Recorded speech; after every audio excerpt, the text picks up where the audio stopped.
الوهمية ليست فقط في 60% في الإسكان كما قال، لكن هناك أرقام وهمية في الوظائف، هناك أرقام وهمية في الصادرات، هناك أرقام وهمية في الصندوق السيادي، هناك أرقام وهمية في عدد الانتصارات التي حققها، هناك أرقام وهمية في عدد الشركات التي أنشأها.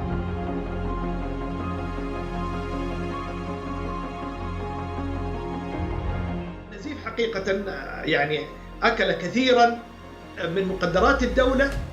بل الأدهى من ذلك والأنكى أنه أكل كثيرا من مقدرات الناس، لأن الدولة بعد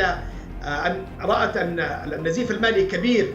في العبث واللهو وشراء الشركات التي أفلست والبنوك التي أفلست دخل فيها سلمان وابنه فيها وأفلست، والحرب التي استنزفت،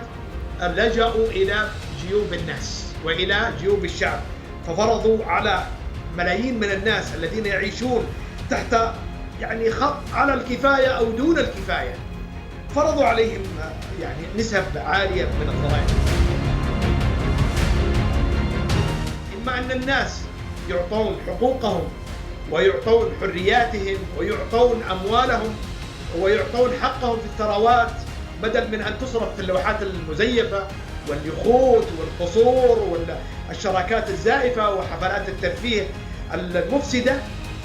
إما أن يحصل هذا الأمر ويعطى الناس حقهم فيسكتوا ويسكنوا، وإما أن يستمر هذا الهدر وهذا السفه في التصرف في الأموال، وبالتالي فإنها نتيجته الحقيقية أن الناس سوف يقومون حينئذ ولن يستمر الحال على ما هو عليه.